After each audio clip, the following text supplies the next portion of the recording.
जय जय श्रीमन्नारायण। म आज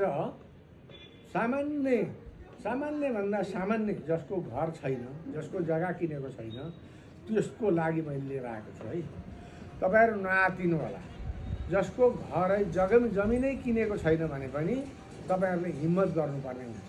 बजारको छेउमै किन्नुपर्छ भन्ने होइन। थोरै पैसा 4-5 लाखमा पनि जमिन आउँछ। अलि वरपर बजारबाट अलि पर जानुहोस्, त्यहाँ आखिरी बिजुली पुगेकै हुन्छ, बाटो पुगेकै हुन्छ। बाटो र बिजुली चाहिँ पुगेको ठाउँमा गएर जमिन किनिराखेको हुनुपर्छ।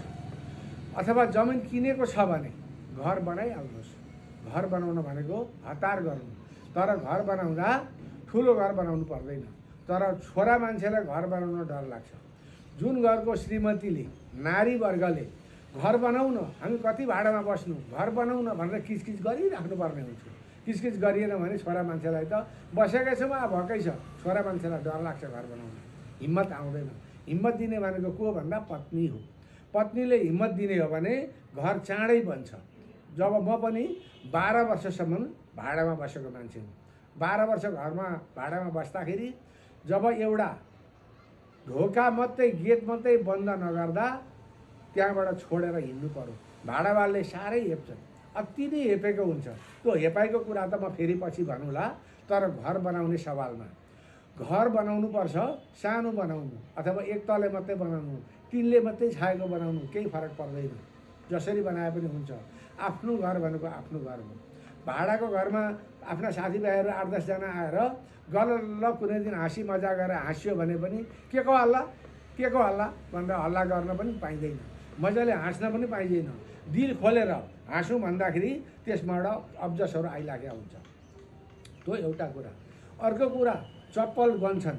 उस्तै भाडावाल घरवाला पऱ्यो भनेदेखि चप्पल को आएको छ, पाहुना कतिजना आएका छन्, कहिलेसम्म बस्ने अरे ती पाहुना, यसरी सोध्या हुन्छ। घरबेटीले भाडावाललाई सोध्या हुन्छ। त्यति बेला मर्नु भएको हुन्छ। त्यो आएको पाहुना पनि कुनै त एउटा स्तरीय पाहुना पनि आएको हुन्छ नि। गरिबको पनि ठुला मान्छेहरू चिनिराखेका हुन्छन्। राम्रा मान्छेहरू पनि आएका हुन्छन्, नराम्रा पनि आएका हुन्छन्। मान्छे राम्रो भन्ने होइन, पद हो राम्रो नराम्रो भन्ने कुरा चाहिँ। त्यसले गर्दाखेरि घर बनाउनु पर्ने हुन्छ। घर बनाउन कसले हिम्मत दिने भन्दा स्त्री जातिले हिम्मत दिनुपर्छ। घर बनाऊ भन्नै पर्ने हुन्छ। कतिन्जेल हामी भाडामा बस्ने, बनाउन भनेर 2 लाखबाट 5 लाखबाट सुरु गरिहाल्नुपर्छ। गरिसकेपछि घर बनाउन सुरु गरिसकेपछि एउटाले बाँकी ल्याउने, अर्कोबाट बाँकी ल्याउने, त्यो कमाएर तिर्दै जान्छ। हिम्मत गर्नै पर्ने हुन्छ। बिना हिम्मत केही पनि तपाईँ गर्न सक्नुहुन्न।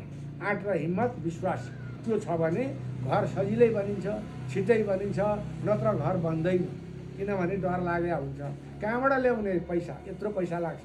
कसैलाई घर बनाएको मान्छेलाई सोध्यो भने सामान्य घर बनाउन कति लाग्छ हजुर भनेर सोध्यो भनेदेखि 20 लाख लाग्छ भनिदिया हुन्छ। किनभने भाडावालाले जे भन्दै पनि त भो नि त, यसले घर बनाउन सक्दैन भन्ने हुन्छ।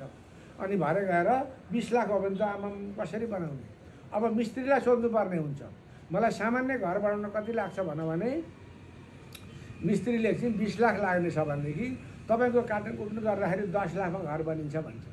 किनभने उसले एकैचोटि 20 लाखको भनिदियो भने त घरवालालाई घर बनाउन सक्दैन, हात्ती जान्छ। 20 लाख त नगद हातमा छैन। अनि उसले चाहिँ के गर्छ भनेदेखि मेरो काम पाउँछु म भनेर 10 लाखमा घर बनिहाल्छ नि भन्छ।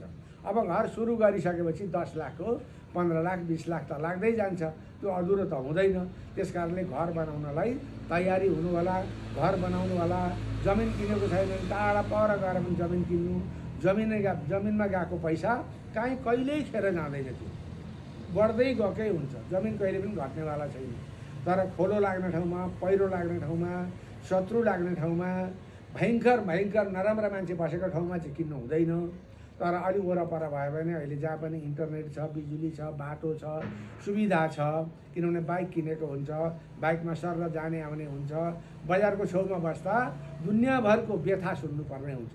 त्यो व्यथा सुन्नुभन्दा अलग्ग पर गएर घर बनाएर बस्यो भने बसिन्छ। घरको लागि मैले यो एउटा कुरो लिएर आएको छु। योभन्दा पछाडि म वास्तुको बारेमा पनि केही लिएर आउनेछु। त्यस पछाडि राशिफल यो पनि म कुरा केही लिएर आउने हुन्छु। हजुरहरूले हेरिदिनु भएको छ, ठिक लाग्यो भने सेयर गरिदिनु। जय जय श्रीमन्नारायण।